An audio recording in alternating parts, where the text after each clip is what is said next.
ponzoñosos aquellos que producen veneno y poseen la capacidad de inocular, tales como las serpientes, escorpiones, arañas, etc.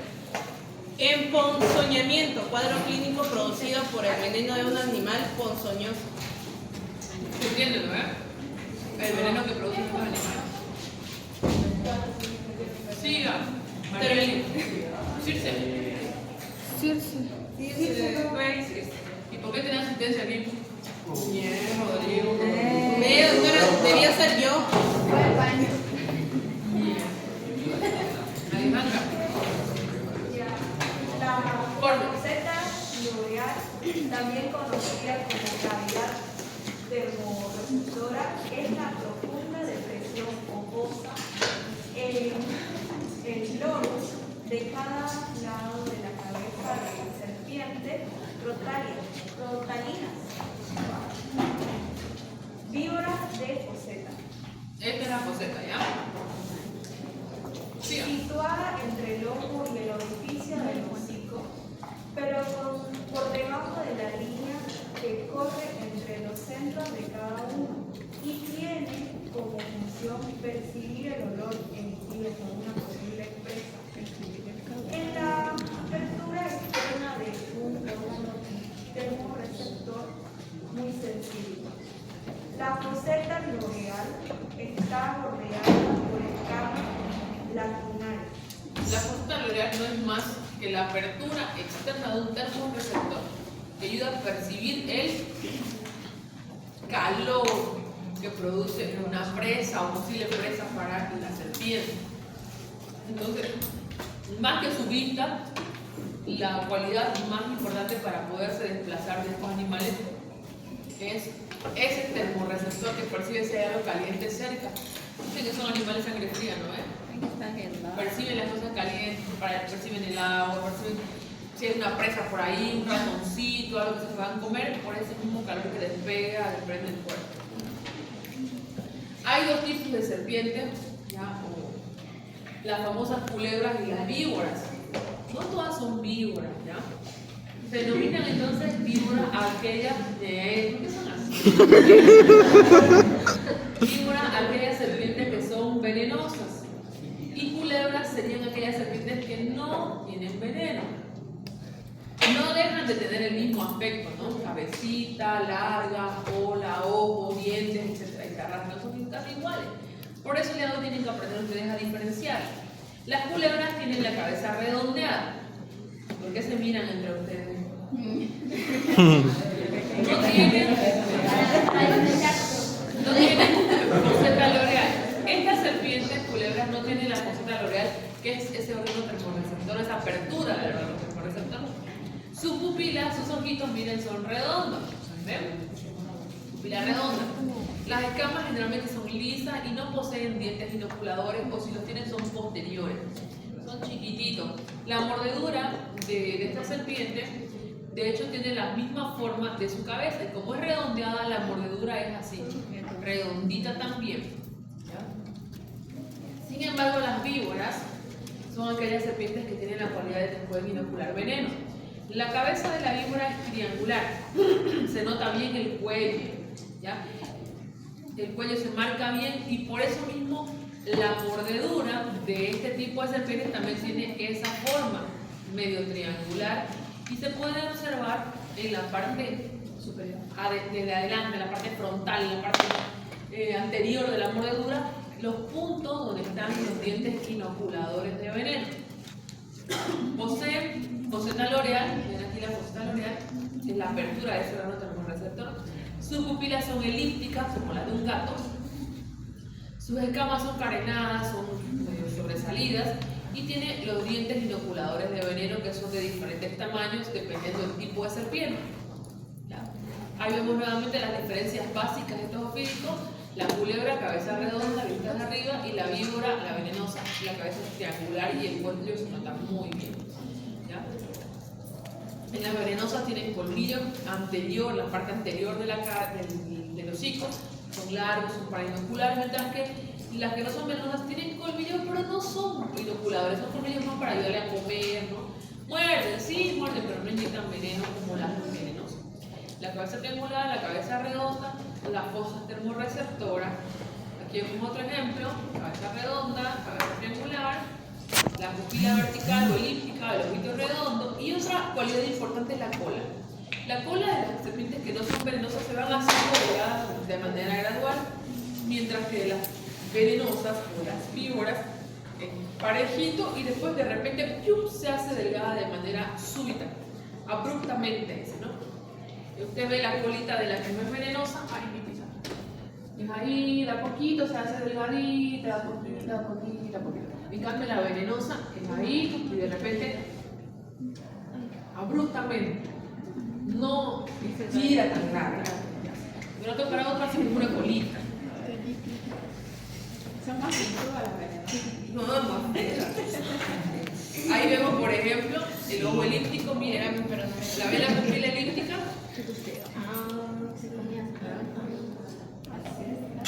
La decisión es una cualidad importante. Mi amor, tenemos 100 diapositivas.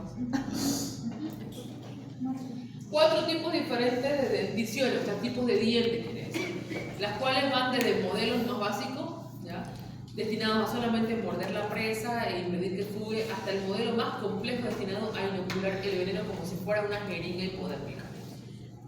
Vamos a ver las primeras, que son las aglifas. Estas son características de las culebras, boas y pitones, aquellas que no son venenosas. Estas serpientes no poseen ningún tipo de sistema inoculador de veneno, se valen de su dentadura solamente para atrapar a sus presas y de la fuerza de su cuerpo para someterlas por constricción. Usted se da cuenta, los dientes son macizos, no tienen canales, están curvados hacia atrás para empujar a la presa que entre, ¿no? Ven los canales hacia atrás, van curvaditos hacia atrás, hacia adentro. Evitan que la presa se escape y en su mordida puede someter con sus fuertes anillos mediante la constricción. Ahí vemos ejemplos de las aglifas, nuevamente, son dientes cortos, miran, macizos, su tamaño varía desde unos milímetros, incluso puede llegar hasta centímetros, miren, 2 centímetros casi. En las grandes pitones, ven que las boas y las pitones entran aquí y son serpientes bastante grandes, ¿no? Las boas ustedes han visto son, la cabeza de un perro parece tan grande que es esa serpiente. Entonces el diente es proporcional al tamaño del animal. Por lo tanto, eso no quiere decir que no hagan daño. La mordedura de este tipo de serpientes también desgarra músculos, tendones. Sobrellamado está que también debe ser un nido de bacterias, de infecciones de la en esa boca. Nunca he visto una serpiente que le lave los dientes. Debe ser muy infectante esa mordida, ¿no? Esa mordedura. Hay un gran riesgo de contraer salmonela, infecciones derivadas de sus gérmenes que viven en la saliva de esos reptiles. Nunca va a ser agradable una mordedura esta, especialmente si es una boa o una pitón, que son grandes, pueden ocasionar desgarros, cortar músculos, cortar arterias, venas, tendones. Puede llegar incluso a comerse a un cristiano, ¿no? A un niño, puede llegar a producir mucho daño. A veces, inclusive los dientes quedan incrustados en la herida donde se quebran y quedan incrustados cuando llegan a chocar con un hueso. Entonces pueden producir mucho daño. La opistoglifa, miren los dientes de este, tiene dentición propia de las culebroides pertenecientes a la subfamilia Boaginae, aquellas culebras dotadas de glándulas venenosas que están conectadas a colmillos inoculadores. Miren, estos son los colmillitos. Aquí atrás podemos ver el colmillo inoculador, el más grande de todos. Es un sistema más primitivo de inoculación de veneno, quizás el menos preciso. Aquí lo comparten partes de serpientes venenosas y partes que no son venenosas también. ¿Ya? Aquí podemos ver una, por ejemplo, miren la pupila redondita y sin embargo tiene este tipo de dentadura. Un poquitito de veneno inyecta también.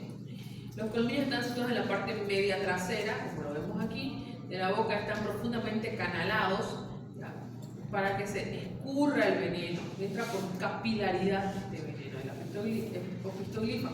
Se trata más de dientes largos y acanalados, más que colmillos, ¿ya? Son como canalcitos. Y podemos ver uno de sus dientes, miren, un canal que se excava en toda la longitud del diente. Vean aquí un corte transversal, un canalcito, allá atrás está el diente, aquí vemos otro, está exponiendo su dentadura de la serpiente, miren, está, lo agarran así, al efecto de una mordedura, esta serpiente opistoglifa usualmente mastica a su presa para asegurarse que en algunos casos sus pequeños colmillitos se vayan clavando y el veneno vaya a escurrir por capilaridad en la víctima. Con respecto a la eficacia inoculadora, debe aclararse que al menos en el caso de la Bunglan africana o Dislophilus typhus, puede decirse que pasado unos 15 segundos de contacto de los colmillos con la carne, bastan para que la serpiente consiga inocular correctamente una una amplitud que abre la boca hasta unos 170 grados y que le permite morder incluso superficies planas o verticales. Usted puede ir pasando y la serpiente abre ¡plá! Inyecta, muerde, hasta lo plano puede morder. Y puede inyectar e inocular el veneno, ¿no? Aquí vemos el diente proteroglifa, el diente está atrás. Luego tenemos la proteroglifa, vean que el diente es más grande y tiene un huequito al medio y además es un canal semicerrado. Es un sistema mucho más avanzado y eficaz a la hora de la inoculación del veneno. Es un diente anterior, en la parte de adelante.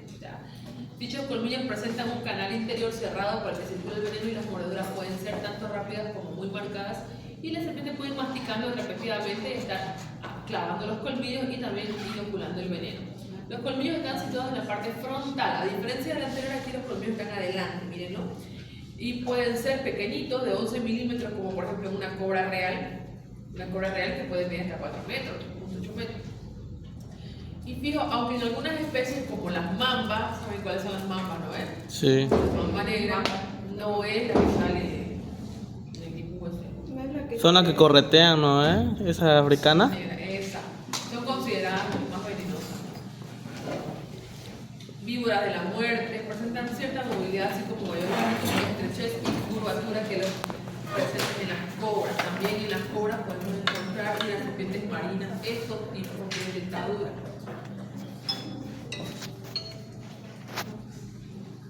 La solenoglifa se trata del más avanzado de los sistemas de inoculación. Este es el que más miedo me da. Yo estaba explicando esto cuando mi papá estaba vivo por Teams y de repente tenía guardado un cascabel y me lo pasó y hizo media clase y yo estaba dando. Siempre que yo aquí me acuerdo porque estaba hablando de la solenoglifa.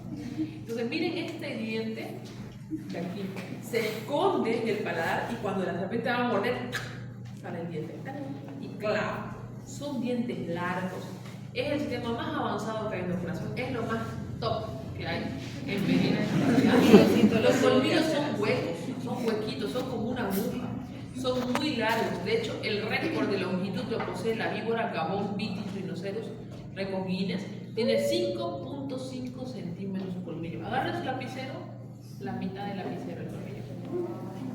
Imagínense ustedes un bicho ahí que tenga esos colmillanos. ¿Cómo te sacó eso?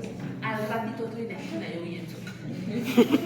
Gozan de movilidad ya que los huesos maxilares donde están fijados basculan hacia adelante, levantando los colmillos, los cuales permanecen en posición de reposo plegados contra el paladar cuando no se usan. Entonces, cuando están ahí sin usar y de repente cuando van a morder, contrae y bajan los colmillotes. Ahí vemos la solenoglifa, miren su colmillazo.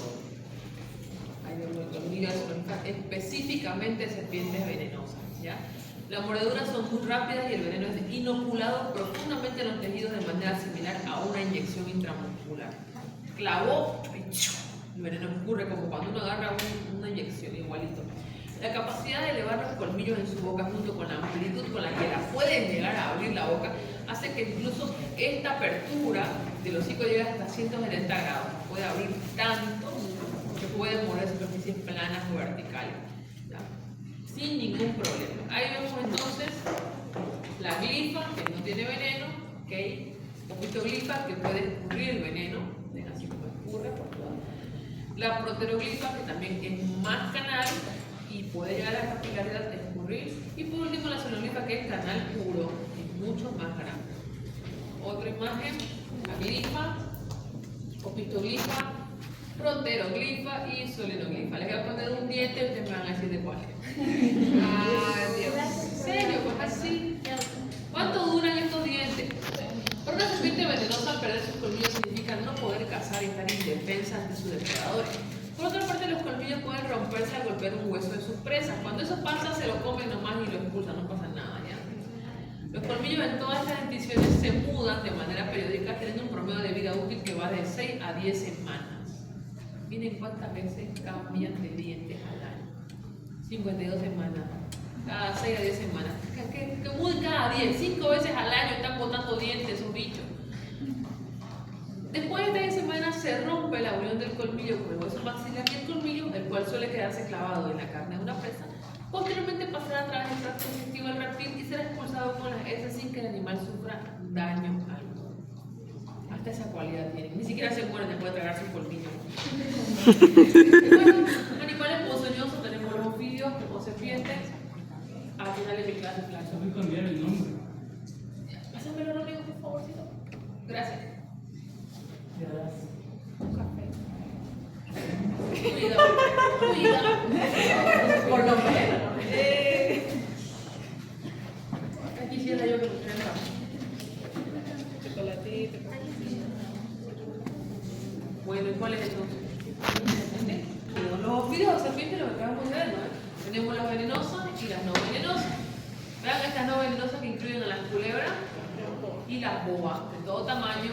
Y las venenosas que incluyen a varios grupos, entre ellos los más comunes de nuestra región, no solamente Bolivia, sino también los países vecinos como son Brasil, Paraguay, Chile, casi nada, pero en otros países sí. Las famosas, los elápidos como las micrurus, la coral, común en nuestro medio, y las botrops, las famosas yarara, y con todas sus variedades, y la otra son las crotalus de la familia de las cascabelas. Estas son pan del día en accidentes ofídicos en Noruega, ¿ya? Y dentro de los arácnidos tenemos las arañas. No me pregunten arañas, no vamos a ver arañas hoy. Y vamos a ver los escorpiones también, los titius y los botrylus, tipo escorpiones. ¿Qué tienen que saber de los escorpiones? ¿Cuáles son venenosos y cuáles no? Porque no todos son venenosos. Pero tienen una pinza, son desapoyados, son los venenosos, ya que no los necesitan. Ahí vemos, entonces, el escorpión no venenoso tiene un color más oscuro, tirando negro, ya, marrón negro, marrón oscuro. Sin embargo, el que sí es venenoso tiene un color mucho más claro, medio cafecito, amarillo, así medio mostaza. Si me preguntan a mí, yo no debo escapar ninguno. ¿Por qué tienen que saber ustedes? Bueno, sucede que a veces llegan a pacientes con accidentes, no solamente por animales ponzoñosos, o sea, venenosos, sino también, como por ejemplo, accidentes cuando quieren, alguna boa encuentra a un niño y se lo quiere cenar. Entonces pasa que también te llegan accidentes de este tipo. Miren, este niño se salvó de que no sea la cena de la boa, el abuelo más bien, y la mató a la anaconda. 5 metros. Se lo iba a devorar como si nada. Primero lo iba a asfixiar y luego se lo iba a comer como podía. En Bolivia y países de esta región, las serpientes de importancia clínica son las botos, yope, yarara, yararaca, las crotalus, como la cascabel chonono, la chesis, como la púa, pucarara, surucucu, y micrurus, que es la coral. Vamos a ver la disposición del tipo de serpientes según la zona. Por ejemplo, las botos encontramos un 63% en nuestro medio, crotalus un 14%, 2% la chesis y las venenosas un 22%. Si se dan cuenta, mire, es mayor las veces que encontramos serpientes venenosas que las no venenosas. Un gran porcentaje son venenosas y especialmente este botrops, que es un veneno bastante agresivo. Las botrops causan el 97% de los accidentes ofídicos en nuestro país, porque el temperamento de la serpiente es agresivo. Usted está pasando por ahí y la serpiente ya, de una vez, o sea, es brava nomás de por sí, agresiva, como muchas de aquí. Tenemos 7 especies dentro de este género. Ya empezaron no se apunten, no se apunten. 7 especies dentro del género Botrus, la Neobieri, Alternatus y Amphidiptoides, que tienen una amplia distribución, la Yaraca, Yararacus, Angeli, Cotiara, que en las misiones encontramos, ¿no? La distinción de este tipo de serpientes, miren, solenoglifos. La disposición del género Botrus, miren cómo da. Santa Cruz tan frito, sí o sí va a ser. Se van a ver y lo mismo. Se van a Mato, van a encontrar. Y por continuar se van a Brasil, también van a encontrar. Vamos a ver las géneros Botrus. ¿Cuáles son las más comunes? La Botrus alternatus, Yarara grande o Yarara de la Cruz, la Botrus neubedi y la Botrus amdoitoides o Yararañata. ¿Cómo identificamos? Vamos arriba. La Botrus alternatus, Yarara grande, Yarara de la Cruz, más o menos mide 1.6 metros. Los dibujos aquí son similares a los de unos riñones cortaditos o de unos teléfonos. Tal vez ustedes no los han tenido en su casa, pero antes habían esos teléfonos así de colgar y tenían más o menos esta forma. Sí, ¿no? Reliquia. Entonces, más o menos, miren allá el dibujo, donde está el cursor. Esa forma tiene. O usted agarra un riñón y lo corta a lo largo. Un riñón de vaca.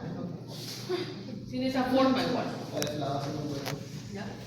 Como la base de una vértebra, ¿no? También parece. Bueno, esta es la Botrops yarará. Usted va a encontrar esta imagen y va a reconocer que es una yarará. Sin embargo, esta otra de aquí, la Botrops nuberio yarará chica, es más pequeña, 1.20 metros, pero esta es mucho más agresiva que la anterior. Como dicen, chiquitita pero picosa, ¿no? Es más brava, es más mala, agresiva. Usted pasa por ahí del árbol, salta a morderle, ¿no? Se suelta. Es agresiva la serpiente. En este caso los dibujos son irregulares, como si fueran unos triángulos que se unen por los vértices. Miren acá, una especie de triángulo y se une por el vértice de la punta. Tal vez esta imagen medio borrosa que hagamos la otra fotito.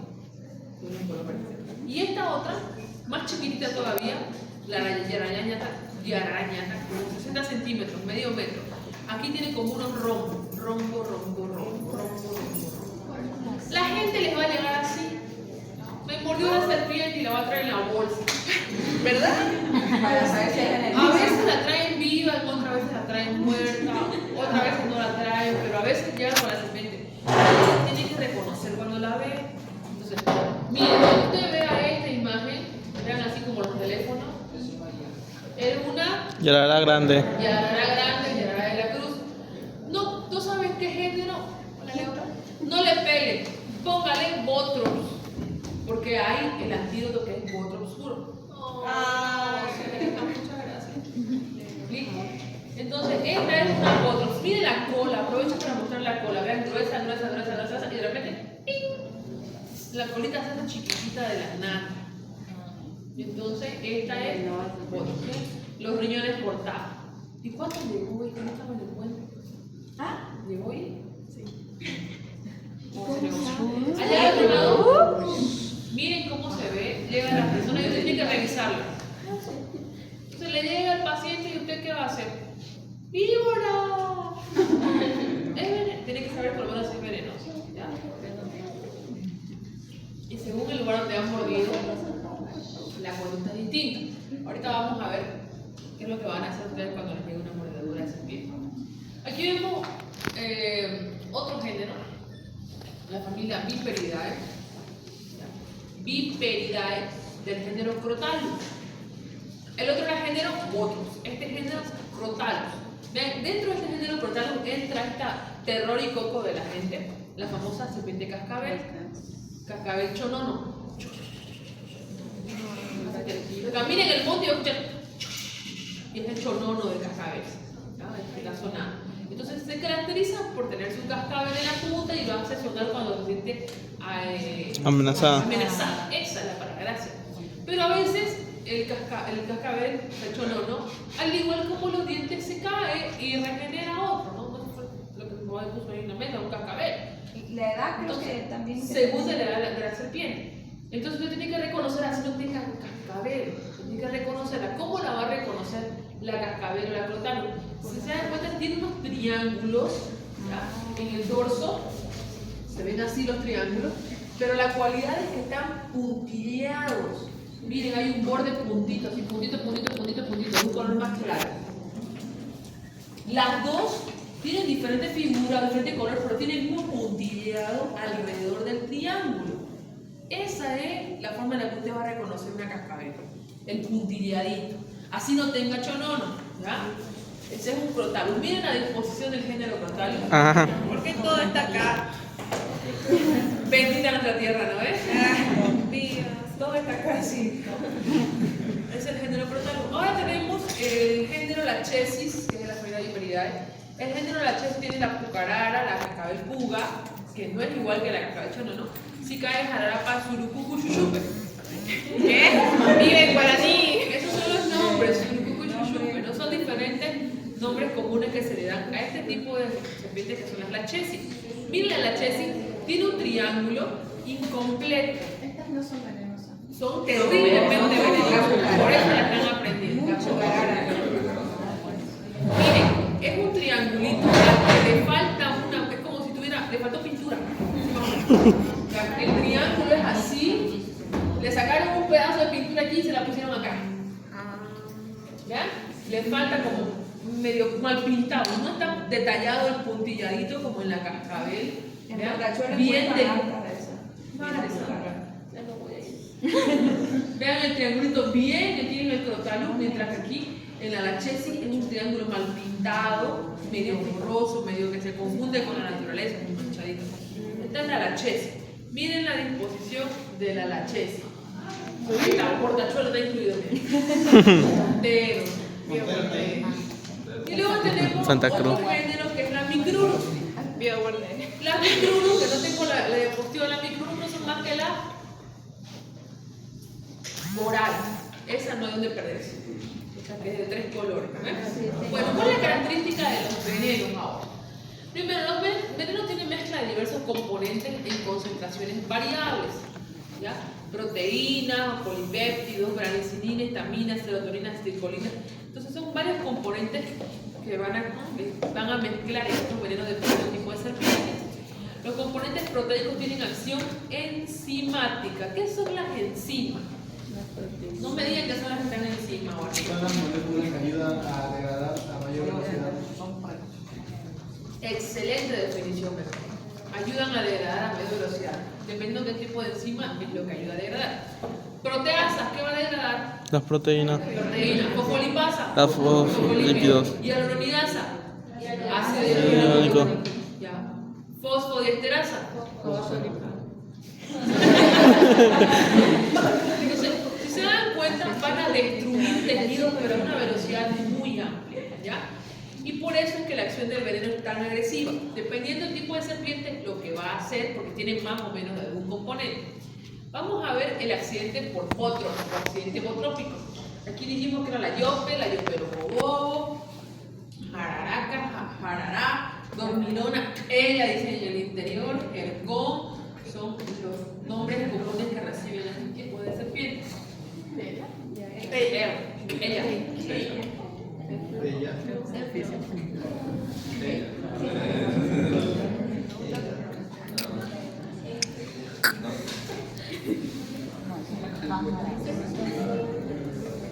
Bueno, ¿cuál es la capacidad glandular de la botrops?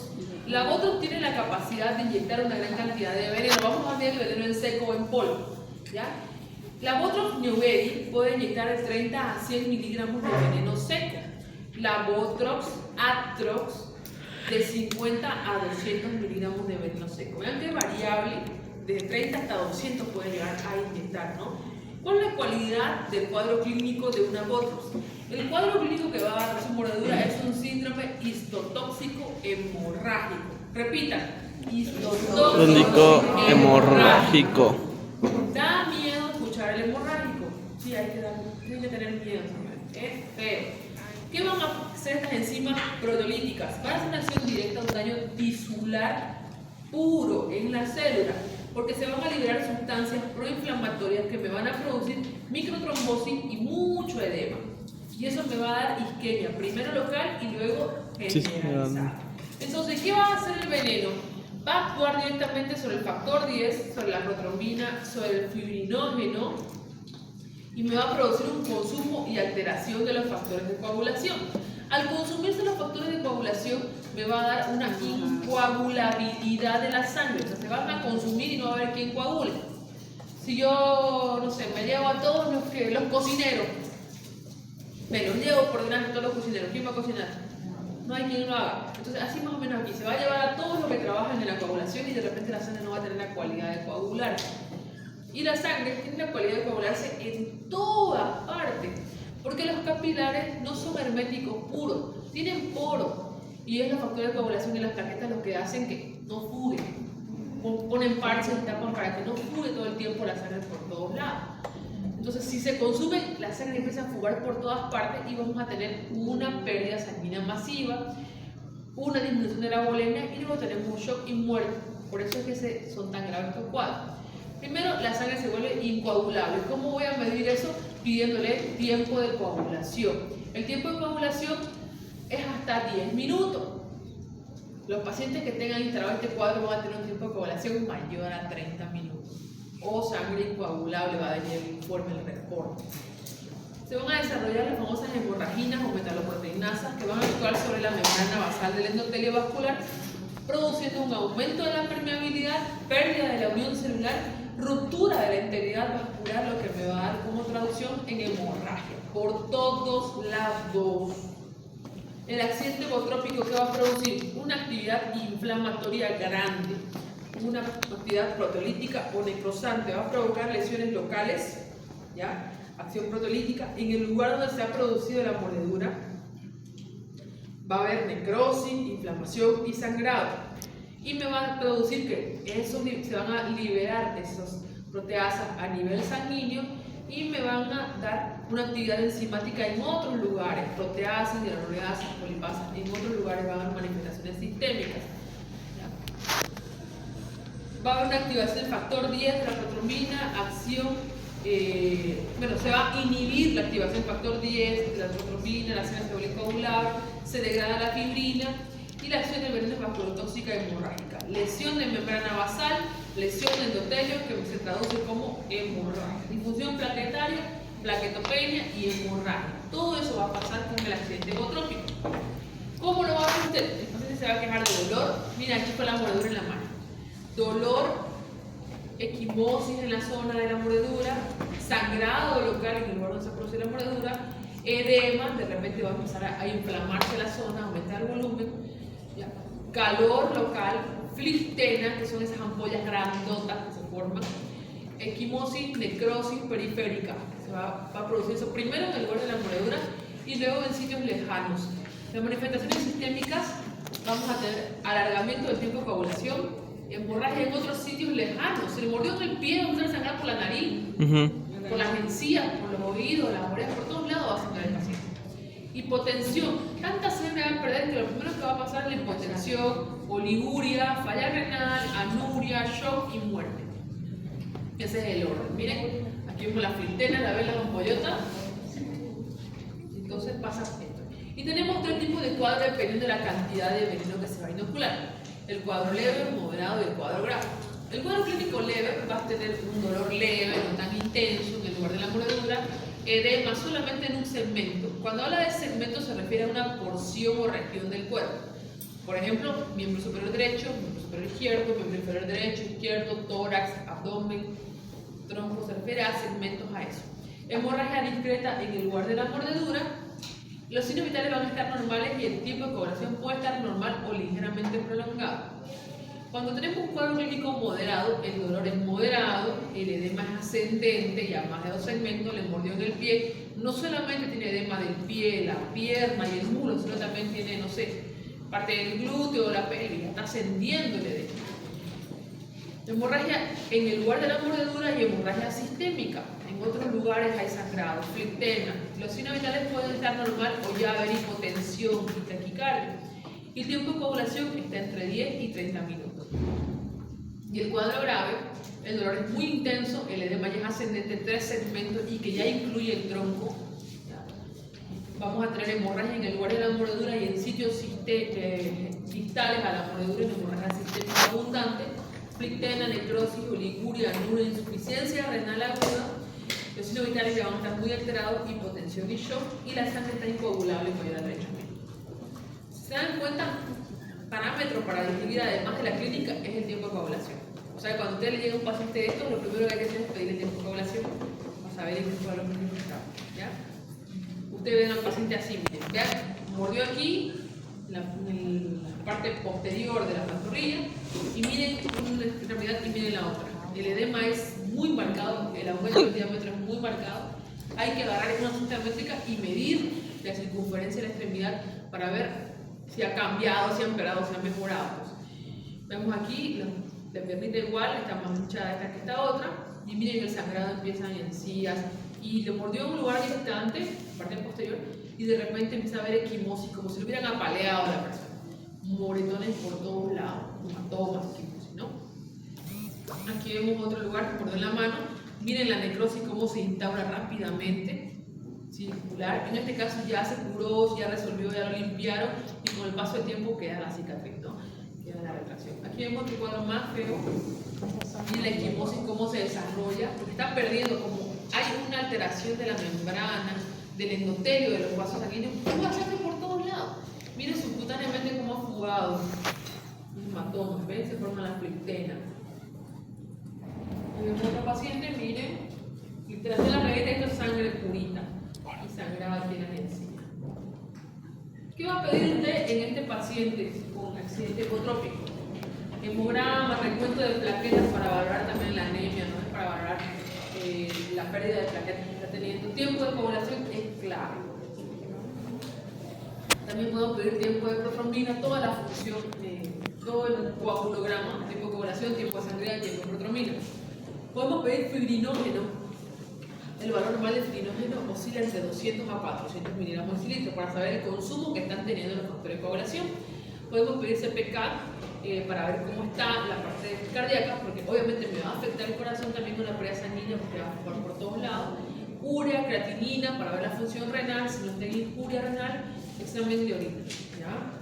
Luego vamos a ver también el accidente crotálico. La crotalus, la famosa cascabel chorrono, que es la capitana de este equipo. Miren, la capacidad glandular es de 100 a 500 miligramos. La entrega hasta 200, ahí está hasta 500 miligramos de veneno seco. Ahí está el chorrono, para quien no lo conoce. Miren la cola, de repente se hace delgadita, de la nada. Ahí está el chorronito. Esa es la peor, ¿no? La mopa negra, la cobra real, son más venenosas. Te muerden y te morías de día.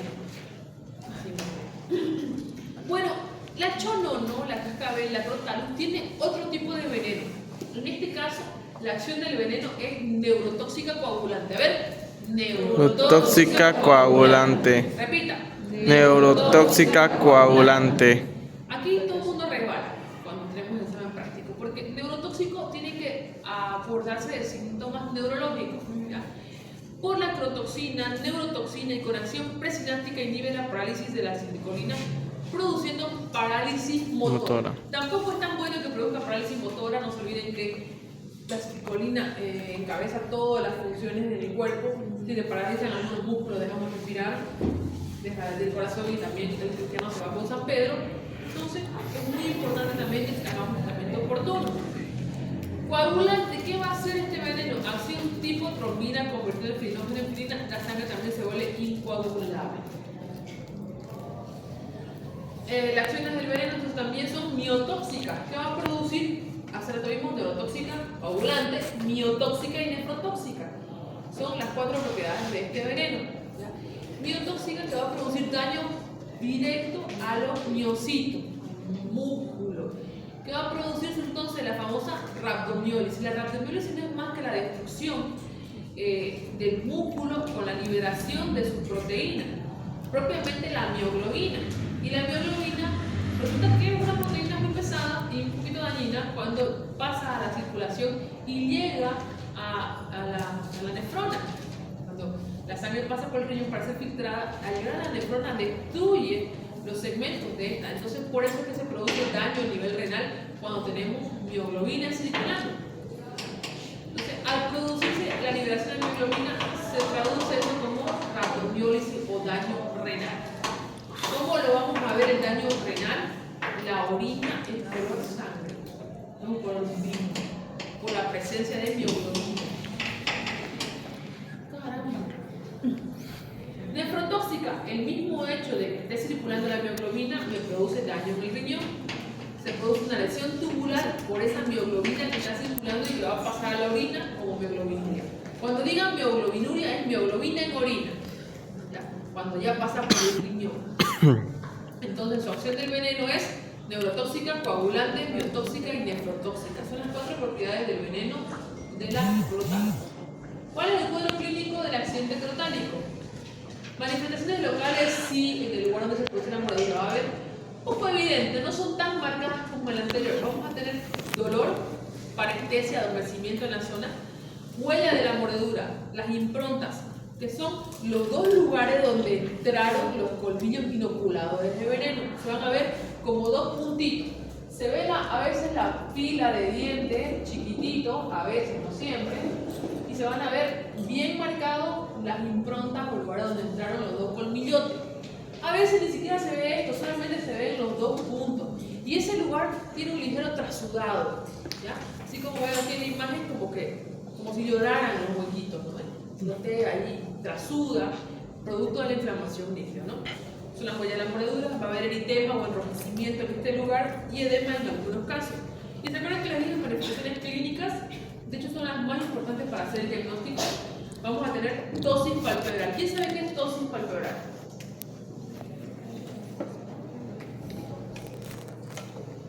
Eso que vemos en la imagen, esa caída del párpado, como si los párpados le pesaran, se caen, no pueden abrir. Eso es ptosis palpebral. Pero no está con sueño. Se acuerdan que ustedes pierden todo, ven que no puede abrir los ojos. Se cae el párpado, ¿ya? Ptosis palpebral, parálisis de los músculos intrínsecos, diplopía, dificultad para deglutir, y son todos producto de alteraciones neurológicas, daño neurológico. Mialgias, parálisis de los músculos respiratorios, ya saben qué pasa cuando se paran los músculos respiratorios, no se duerman.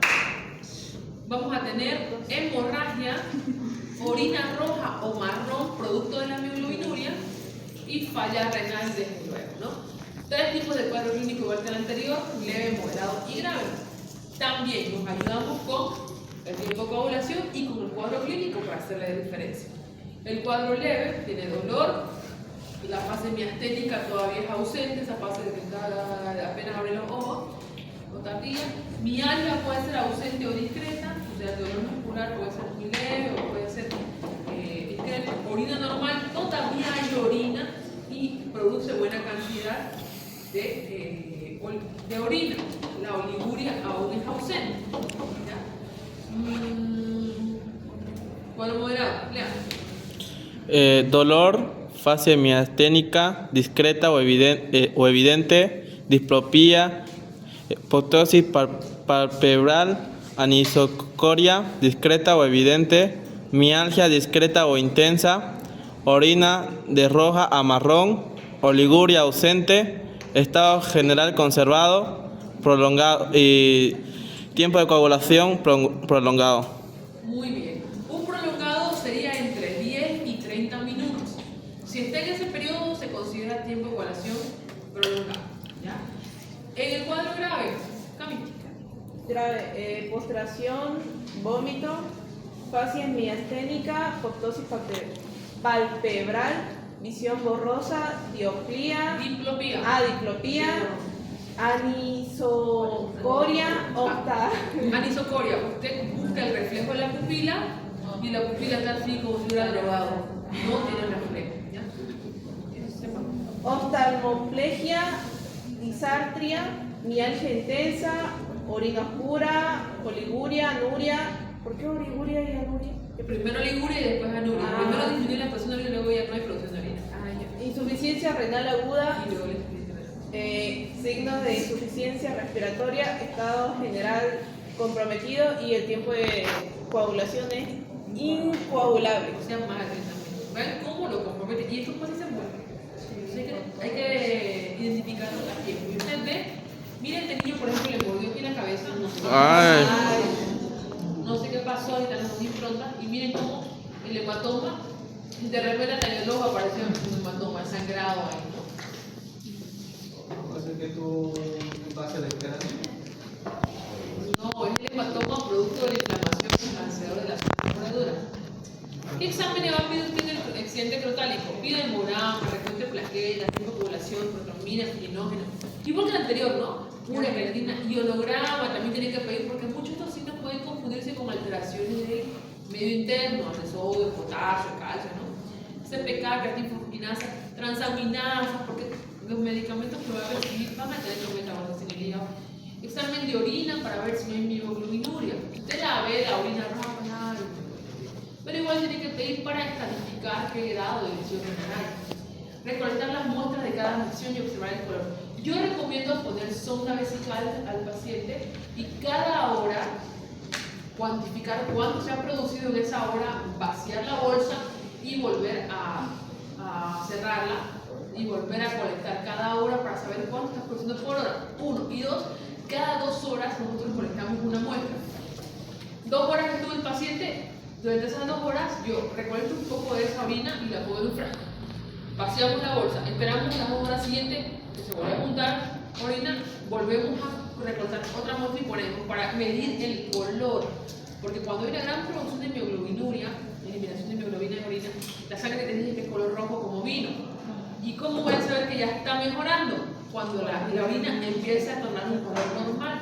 Por lo tanto, hay que ir viendo los colores y agarrar una muestra y la voy colectando. Y así puedo ver si está mejorando la función renal o no. Todos esos son parámetros que me ayudan a ver si está mejorando el tratamiento, pero vamos a ver cómo funciona. La Chesico. Yo les dije por qué está la más brava, ¿no? ¿Se acuerdan? Miren, las cascabel tuba, tucarara, surucupo, chuchupe, jarapa. Estas tienen capacidad granular de 200 a 1200 miligramos por dosis. Ah, mucho. A él también hay que tenerle cojo. Miren cuánto veneno produce. Y le va a llegar así, ahí está en la bolsa la serpiente. Toda la rodeada. Ahí ven la cola, miren otra vez, la cola normal y de repente, ¡plum!, está chiquitita. ¿Cuál es la acción del veneno? Parecido a la otros. Protolítico, coagulante, vasculotóxico, hemorrágico. De hecho, esta se confunde mucho con la Botox. Es difícil diferenciar porque el cuadro clínico es similar. Si usted no tiene la serpiente, es difícil diferenciar. Porque dice una víbora, no sé cómo era. Entonces, el cuadro clínico se parece y es difícil diferenciar para saber qué antídoto le va a tomar. De ahí que los antídotos vienen combinados. Para Botox y la Chesi vienen juntas. Eso hace más fácil su manejo. Patológica coagulante, vasculotóxica, hemorrágica. Y neurotóxica. Esta, ¿por qué es más mala? Porque además de tener signos y acciones proteolíticas, coagulantes, tiene también acción neurotóxica. Es una combinación de las dos anteriores. Tiene estimulación parasimpática. ¿Se acuerdan ustedes de la estimulación parasimpática que vimos en el shock? Sí. Este paciente va a tener como el shock neurogénico y va a tener bradicardia. Hipotensión con bradicardia. Para que se acuerden bien. Diarrea también va a haber, dolor abdominal y dolor lipofólico, que eso no hay en el anterior. Tips para reconocer el accidente de la Chesico: bradicardia, diarrea, dolor abdominal y pólipos. Manifestaciones locales en el lugar donde se produjo la mordedura: dolor, edema, equimosis, sangrado local, flictena, necrosis. Se parece mucho al Botox, ¿no ven? Sistémicas, ¿qué manifestaciones? De hemorragia, de shock, pero un shock con bradicardia. Eso es lo raro. Diarrea, no tiene diarrea en los otros cuadros. Dolor abdominal tipo cólico, va a haber hipotensión arterial. En los otros vamos a ver hipotensión cuando sangre mucho, pero no va a haber bradicardia. Solo en este va a haber bradicardia. Y tenemos dos tipos de cuadros, un cuadro moderado y un cuadro grave.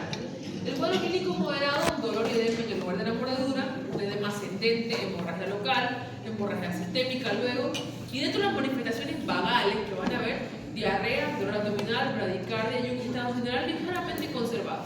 Aquí el tiempo de coagulación puede estar hasta 30 minutos, prolongado pero hasta 30 minutos.